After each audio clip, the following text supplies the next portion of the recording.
Back in 2017, Senua's Sacrifice was released and met with critical reception.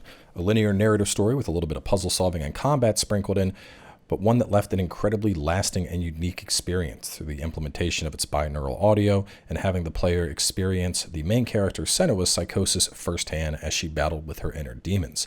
Fast forward to 2024, and here we are with the long-awaited sequel, and a lot of people want to know how this stacks up to the original and what exactly Ninja Theory has been cooking for all this time. What is happening, y'all? My name is Cowboy. Welcome to the review, and of course, a big thanks to Microsoft for a copy of the game. Now, taking a look at Senua's Saga, there's definitely a lot of things that have changed compared to the original, and not all of them for the best, but there are quite a few areas where I think the game excels. We're going to be going through each of those in turn. And the first thing I'd like to talk about is the graphics. Now, I'm not typically somebody that cares all that much about graphics in games. I'm a big fan of indie games, 2D games. In fact, I think when it comes to visual representation in games, that your artistic style is a lot more important than the graphical fidelity.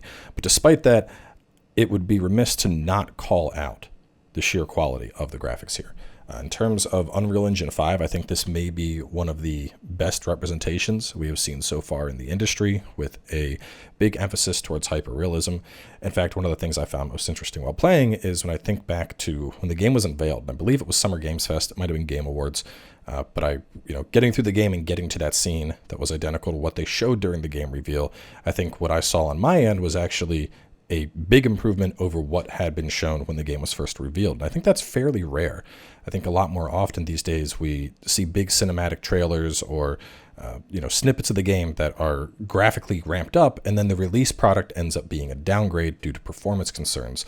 And in this case, we had quite the opposite. I think that the final product ended up looking much better than what they had revealed in terms of the lighting on faces, specifically when we look at stuff like sweat going down the characters, just a very high attention to detail and hyperrealism, and they absolutely nailed it with the graphical fidelity in this game. On top of that, alongside graphical fidelity, I also think it's important to note performance. The majority of time playing this, and given I was on a 4090, but I was clocking roughly around 111 to 120 FPS, the game running extremely smooth on my PC setup, given this is with a 13900 KS and the 4090, so it is a relatively high-end system, but if I'm getting over 100 frames per second at 4K with no hiccups whatsoever, I think that generally bodes well for lower-end systems as well.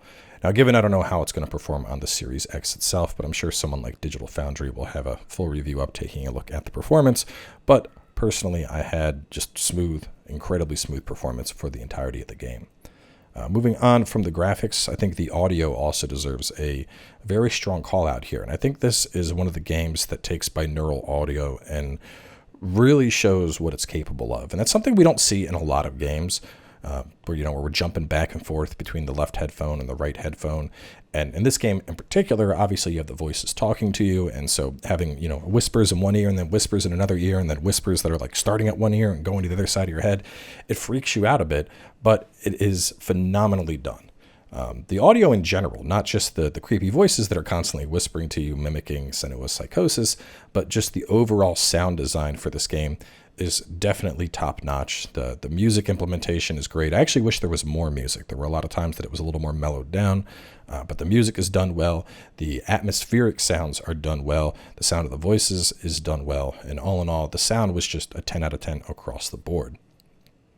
Talking a little bit about the story of the game, we do follow a similar beat to the original, where we have Senua essentially fighting against her own psychosis, and as opposed to the first game, she has come to terms with her demons, you could say, in this game, and she is a lot more confident in herself and what she has accomplished, and that was a change that I liked with the story. We're seeing Senua have more faith in herself and more faith in her actions.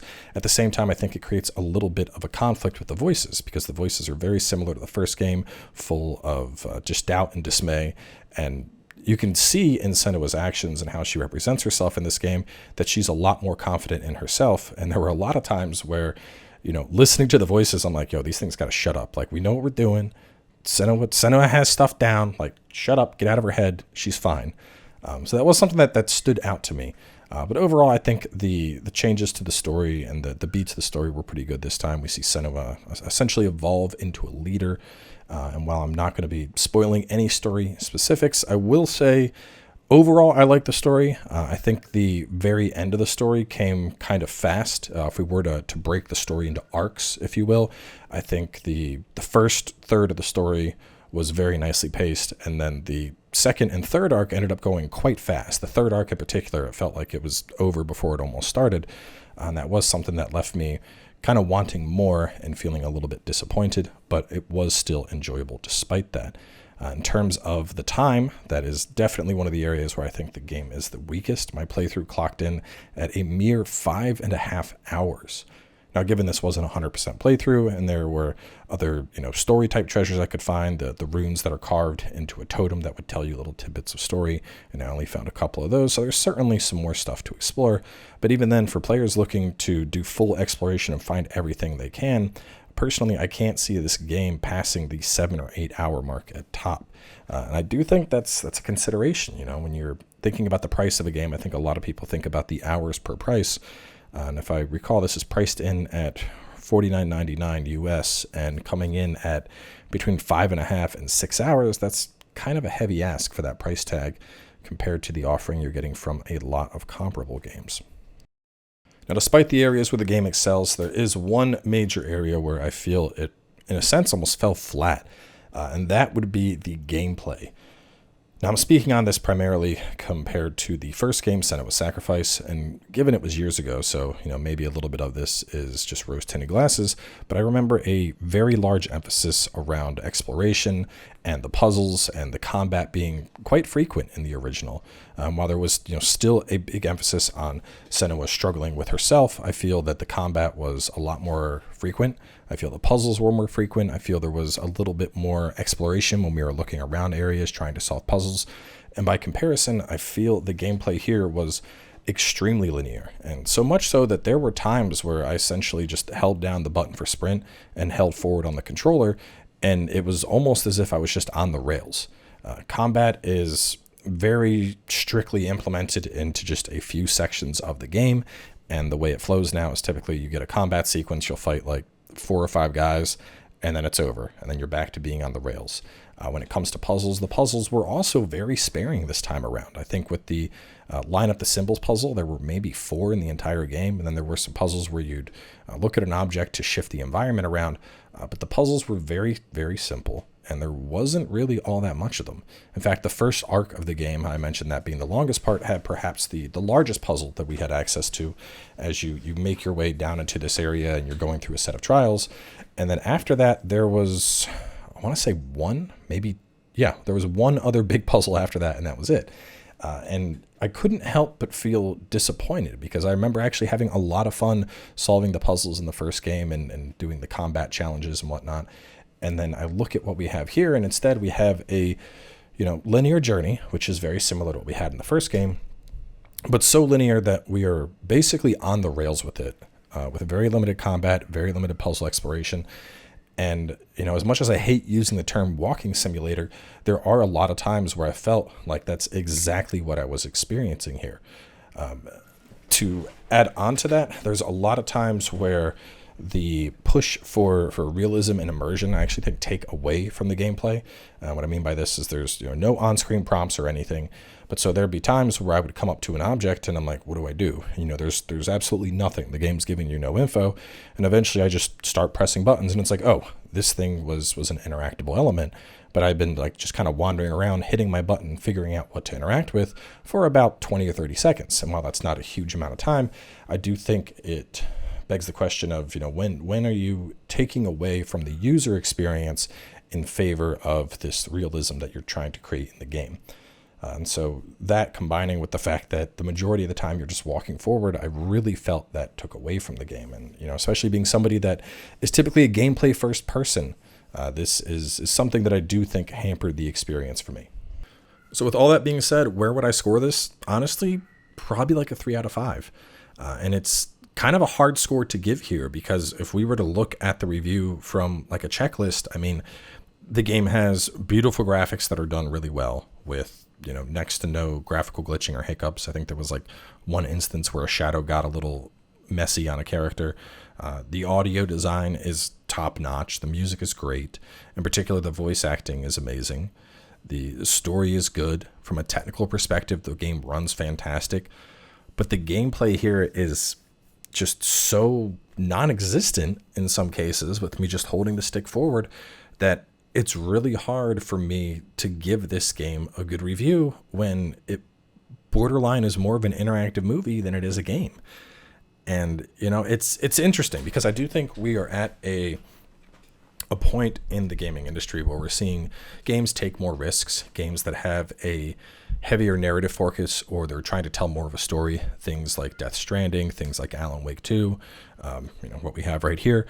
But in those prior games, I still think there was enough gameplay elements to very much define it as a game. Even though Alan Wake 2 had a lot of kind of weird stuff going on, you know, there was still a solid chunk of gameplay to it. And here the gameplay felt very lacking. And I think one of the biggest examples that comes to mind is A Plague Tale. When I think about Plague Tale Innocence, I think we had a relatively similar beat to the original Senua. We have a linear, story-driven experience that has limited combat and puzzle solving. But then when you look at the difference between Innocence and Requiem, Plague Tale Requiem was a phenomenal game. I think it was one of the best games of 2022. And especially when you look at the evolution that game had compared to the original, and how it opened up possibilities for gameplay, and how it opened up the freedom of the character. And it felt like a big step forward for that franchise in evolving how the game played itself. Whereas when I look at this compared to the original Hellblade, I mean, the puzzles are lessened and more simple. The combat is lessened and more simple. And to be honest, it's just really hard to give this game a recommendation when the majority of the time you're just going to hold your stick forward and you're just going to keep walking through what's, 4.5 hours of cutscenes.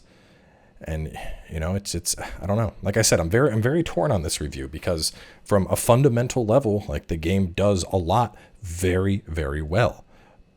But the gameplay is so incredibly lacking that it's like, it's borderline more a movie than it is a game at that point. And it's like, well, hey, have you played that new game? Well, you're not going to be playing a whole much of it. You're going to be holding your stick forward the whole time. So either way, that's going to wrap things up for me. What do you guys think? Is this going to get received well? I mean, are people that excited for the story? I know that the Game Pass people will probably end up just jumping in because, it's already on Game Pass day one. But I think $50 for 5 hours of walking and an hour of puzzles and combat is going to be a pretty hard sell. So thanks for watching. I have a 11 episode series if you want to see more about it, but otherwise that's it for me. See you next time.